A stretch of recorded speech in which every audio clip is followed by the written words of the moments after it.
The Georgia Bulldogs could have another special season in 2021, but for that to happen, they're going to need multiple guys to step up and have the biggest seasons of their career. So who could that be? Of course, that's what this video is all about. I'm going to break it down now. So let's start off with the offense. On the offensive line, the guy that I have my eye on, Xavier Truss, the massive left tackle that they signed out of, I believe it was Rhode Island in the 2019 class, one of the biggest guys on the team. Now remember last year they had Jamari Sawyer, the former 5-star. He's been starting at left tackle and has done an excellent job there. But I think ideally you want him at left guard. I think he's an overpowering left guard. He doesn't have ideal size and length that you need from your left tackle. So that's why they put Xavier Truss in there for the Peach Bowl. Struggled a little bit, but I think started to get into his groove in the second half there, and I thought he finished strong. So if he can take control of that left tackle spot, that opens up everything for the offensive line, which could be one of the best in college football. Again, you can move Jamari Sawyer inside at left guard. You've got Justin Schaefer at right guard, who's coming back for, I believe, a 6th year. Could be 5th. I have to go back and check that. Then you obviously have Warren Mcclendon at right tackle, who won freshman All-American honors. He'll be in his 3rd year, was a redshirt freshman last year. So he should be hitting his stride in his 3rd year on that right side. Then you have to find the center. Trey Hill is gone, but there's a lot of really, really good options there. 5-star Clay Webb from the 2019 class. You have Cedric Van Pran Granger, one of the best overall offensive linemen from the entire 2020 class. I think he'd be an ideal center. So you've definitely got options there, but it all will come together if Xavier Truss is your guy at left tackle. That opens up everything. And again, he's got the size, he's got the length. You brought him in for a reason. You went out and signed him for a reason. You thought he could man this position down. This will be his 3rd year in the program. He should be up and willing to take on that task. So we'll see. If he's there at left tackle, you can move your pieces around. I think that would be very, very big for Georgia's offense moving forward. Another guy on offense, it's tight end Darnell Washington. Only 7 catches last year for, was it 166 yards? You kidding me? You don't have to do the math. I already did it. 23.7 yards per catch. Explosiveness. That's what they want from him. We saw it a little bit. 5 of his 7 catches came in the last 2 games. 3 against Cincinnati. He had 2 against Missouri. And they like to stretch the field with him. Down the seam, on the end, on the sidelines. They like to push the ball downfield because you can't teach 6'7". He's got size. He runs well for his size. There's a reason I went to go see him in Las Vegas. He was absolutely dominant, and he showed why. He was a 5-star towards the end of this year. So with JT Daniels back there, I know he's going to be looking to Darnell a lot, and I think he's going to have a lot more catches than he did this past year, and I think the tight ends as a whole are going to have a better year. When you have an experienced quarterback like that and a guy like Todd Monken who wants to get the tight ends the ball, we heard a lot last year. We saw it a little bit in 2020. I definitely think we're going to see more of it in 21. So he's definitely a guy to know. And then at wide receiver, Demetrius Robertson, 6th year playing college football. His numbers were down significantly from 2019. But he's not getting any slower. He's still a threat. And if Dominic Blaylock is not 100% going into the season, if Marcus Rosemy-Jacksaint is not healthy going into this year, and Georgia wants to have some 4 wide receiver sets, I think he could make an appearance. I think he had, 7 catches in the first 3 games. He had 12 catches overall. 3 of them did come against Mississippi State. So we did see some playing time there at the end. So definitely a guy to not forget. You've got George Pickens, you've got Kearis Jackson, you've got Jermaine Burton. Those are probably your top 3 until Dominic Blaylock becomes healthy, and so does Marcus Rosemy-Jacksaint. But until those guys can play a significant amount of time, Demetrius Robertson could be your guy. He's got some experience, he's got some speed and explosiveness. There's a reason he was a 5-star. Kirby Smart wanted him badly out of high school. He's one of the biggest prospects in the country coming out of high school, and now he's in his 6th year, still playing college ball. He can help you. He really can, as long as he continues to get better and better each day. Now, can you get better being in college 5-6 years? I don't know. But he can make plays, and he's so fast and explosive. I saw it at the high school level. I know he can still do this. So a guy to keep an eye on. He did have 12 catches last year. I believe he's still coming back. I don't think he's made an actual statement, unfinished business, or anything like that on social media. But if he's on the team, I still think he could be a sleeper wide receiver to know. And if he wants to get paid at the next level, he needs a big season. And if he can contribute and bring Georgia's offense more explosiveness, then yeah, it's only going to help everyone. So another guy to keep an eye on. Arian Smith might be the guy they want to get the ball too deep, but Demetrius Robertson, still a guy I would not forget about completely.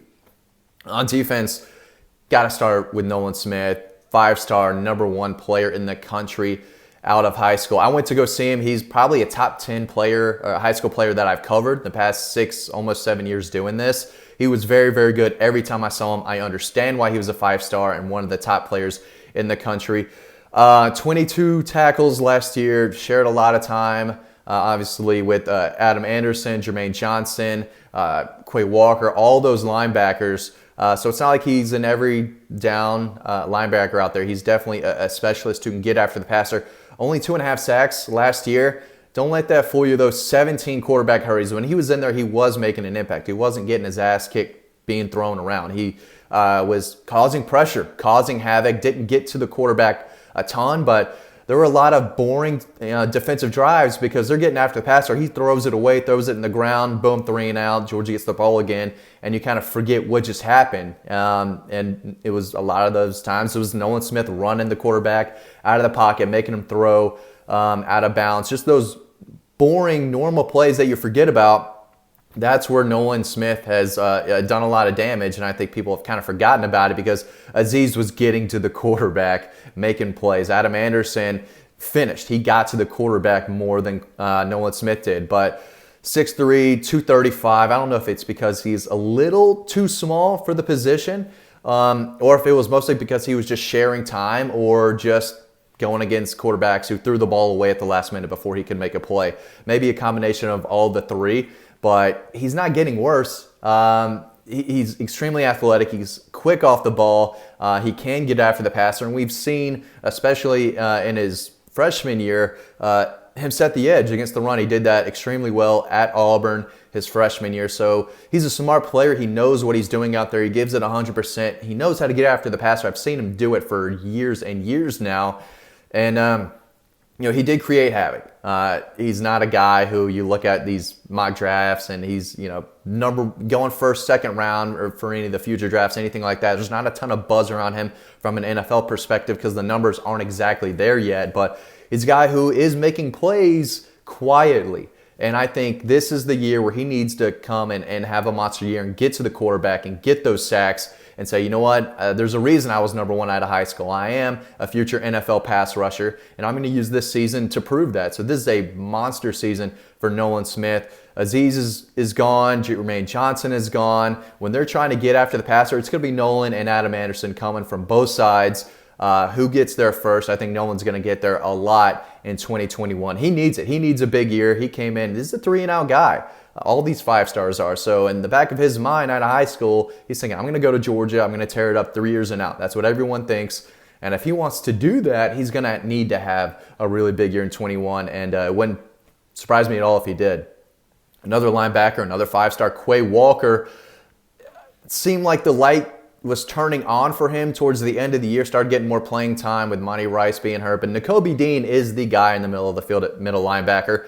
But I do think that Quay Walker fits his skill set really well. Those guys play well together. Quay Walker is big and strong enough at middle linebacker to play on the strong side and stop the run. He can get after the passer too. He's got that length and athleticism. So he's a versatile guy. He can play a little bit everywhere. But the more he played, the better he got. It seemed like it took him a little while to develop and get those angles down in his first couple of years. But he's a 2018 class guy. This is his time to shine and have a big game, a big season. And if he wants to get paid at the next level, he needs to have a big year. There's no doubt about that. And again, if he has a big year, Georgia's defense is going to be even better than we probably think they're going to be right now. But that's a strong unit. I mean, Quay Walker, inside linebacker, Nakobe Dean, inside linebacker, Adam Anderson and Nolan Smith, the 2 outside guys, and then just a ton of beef on that defensive line in the middle. it could be a very, very scary defense, but a lot of it depends on the play of Nolan Smith and Quay Walker if they can have the seasons that we thought they could have coming out of high school. And then a defensive back has to be one of the two cornerbacks, either Keely Ringo or Jalen Kimber, both guys coming from the 2020 class. They both know how to cover. I know Keely is a special player. I flew out to watch him play in Las Vegas. 6'2", probably a little taller than that, 6'2 and a half, around 205 pounds, and can really run. He's got track speed at 200 pounds. He's a technician. He's fundamentally sound. He knows how to cover. He's got the hips, the footwork. He can turn and run with a speedy receiver on the edge. He's tough enough to hold up against the run and make a play there, knows how to tackle. He checks all the boxes. There's a reason he was a top 10 player out of high school in the country. He was hurt, obviously, all last year, didn't play. But he's a guy, if he's healthy, he needs to be out there. He's a guy who I think can contribute immediately. It'll be his second year, so he understands the system a little bit, what he's doing. And once he's healthy and he's out there being at practice, covering guys like George Pickens, Kyrus Jackson, Jermaine Burton, those guys are going to get him ready for this season. If he can cover George Pickens, you can pretty much cover just about anyone. So going up against George every day in practice is going to make him better. But one of those two guys has to step up. They need cornerbacks. They need defensive backs to take the next step in their career. And I think Keely is an outstanding player, and I have for a long, long time now. And I think when he's healthy, he's going to be a very, very good player. So he is going to be my pick at defensive back. So that's about it. Those are 6 guys who I think need to have a big, big season for Georgia. And if Georgia wants to, play for a national championship, I think it's a lot of that could be dependent on how these guys do this upcoming fall. Guys, thanks for watching this video. As always, stay tuned to the next video coming up, and I'll see you over on the website.